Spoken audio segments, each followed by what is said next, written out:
ስብሰባችን ምክንያት ስንመለስ በወንጂ ተወልደው ባደጉ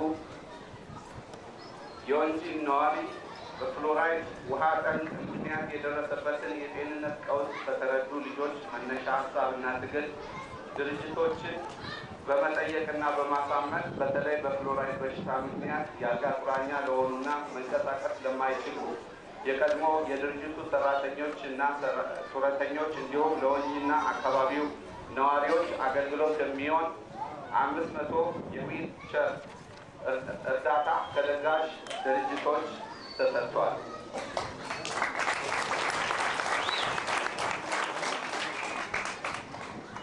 ወይዘሮ አልማዝ መኳንንት ስላደረጉት ስለዚህ ከፍተኛ አስተዋጽኦ በወንጂ ሸዋ ስኳር ፋብሪካና በዚህ ነዋሪ ሕዝብ ስም ከፍተኛ ምስጋናዬን አቀርባለሁ።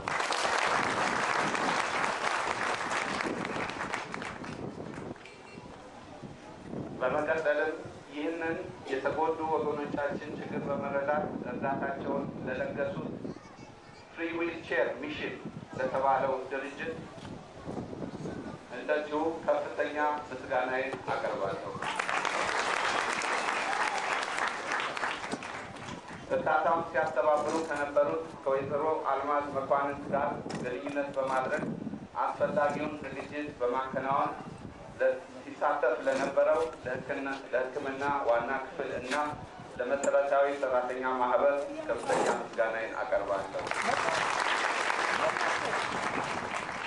የተሰጠውን እርዳታ በማጓጓዝና ወንጂ በማድረስ ለተሳተፉት ለሎጂስቲክና ንግድ ዋና ክፍል ሰራተኞች ከፍተኛ ምስጋናዬን አቀርባለሁ።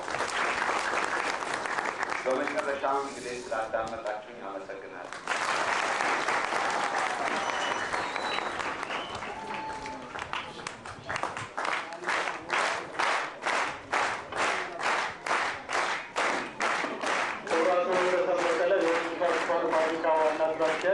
የመክፈቻ ንግግር ስላደረጉልን ከፍ ያለ ምስጋና እናቀርባለን።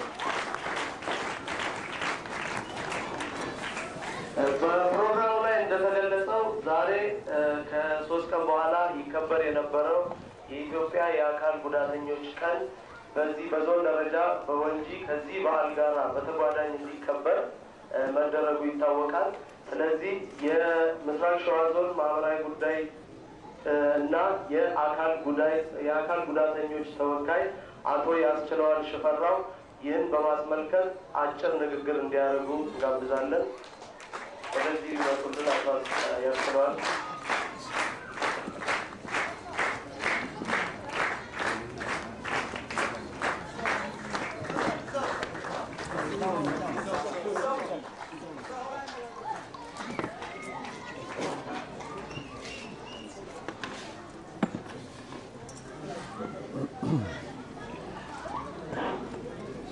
አመሰግናለሁ። ክብር ወይዘሮ አልማዝ መኳንንት እንዲሁም ክቡር ፕሮፌሰር ረዳት ሃይማኖት እንዲሁም የመንግስት አካሎች መንግስታዊ ያልሆናችሁ ድርጅቶች እንዲሁም የጉዳዩ ባለቤት የሆናችሁ በሙሉ ለዚህ በዓል እንኳን አደረሳችሁ ብላለሁ። ዛሬ አንድ የተለየ ነገር አለ። እነ ወይዘሮ አልማዝ እና እነ ፕሮፌሰር ረዳ ባዘጋጁት ጉዳይ የኛም ጉዳይ ተበታታኝ የሆነና ዲሰምበር 3 ዓለም አቀፍ የአካል ጉዳተኞች ቀን እንደመሆኑ ከእነሱ ጋር መልካም አጋጣሚ ለማክበር ዛሬ መልካም ሁኔታዎችን ፈጥሮልናል። ለዚህም ትልቅ መሰረታዊ ነገር አጭር ነገር ለማለት የምፈልገው ምንድን ነው? ዓለም አቀፋዊ ይዘቱ የአካል ጉዳተኞች እንቅስቃሴ ምን ይመስላል ብለን ባጭሩ ለማስረዳት እሞክራለሁ። የአካል ጉዳተኞች እንቅስቃሴ ረጅም ጊዜ ከ1946 ዓ.ም ጀምሮ እንቅስቃሴዎች የተካሄዱበት የነበሩና ብዙ ሂደቶች ያሳለፈበት ሂደት ነው። ከዚህ አንጻር በመነሳት ነው ብዙ ዓመታትን አሳልፎ የአካል ጉዳተኞች እንቅስቃሴ ወደ ህብረት ለመምጣት ያደረጉት እንቅስቃሴ ሂደት የዓለም ዲሰምበር 3 ዓለም አቀፍ የአካል ጉዳተኞች ቀን እንዲሆን ታስቦ ወይም ተከብሮ ይውላል። በዚህ መሰረት ሀገራችን ኢትዮጵያ ለ15ኛ ጊዜ ዓለም አቀፍ የአካል ጉዳተኞች ቀን በዓል እያከበረች በምትገኝበት ዋዜማ ላይ ነው የምትገኘው። ይህም በአገር አቀፍ ደረጃ በስፋት እየተደረገበት ያለ ሂደት ነው የሚገኘው። በዚህ አጋጣሚ ግን በዛሬው ዕለት በዚህ ወረዳ ይህንን በዓል በዋዜማው ለማክበር እየተንቀሳቀስን እንገኛለን። ለዚሁም ምቹ ሁኔታዎችን በወይዘሮ አልማዝና በፕሮፌሰር ረዳ ተክለሃይማኖት አማካኝነት ይህ ሰፋ ያለ ለአካል ጉዳተኛው አነስተኛ መሰረታዊ ፍላጎት ነው ብለን እንደምናምነው እንደ ምግብ፣ ውሃ፣ መጠለያና አዛታት ቀጥሎ ያለ ነው። የእንቅስቃሴ ችግሮችን ወሳኝነት አላቸው። አንድ ሰው እንቅስቃሴው ከተገታ ሁሉ ነገር የማንጎታበት ሁኔታ ነው። ስለዚህ ነው ወይዘሮ አልማዝ የሚሰሩት ጉዳይ እንቅስቃሴዎችን፣ ማህበራዊ ግልጋሎቶችን፣ ጠቀሜታዎችን ከቦታ ቦታ የመንቀሳቀስ ኑሮን የማሻሻል የመለወጥ ሂደቶችን የፈጠሩበት መድረክ ነው ብለን እናስባለን።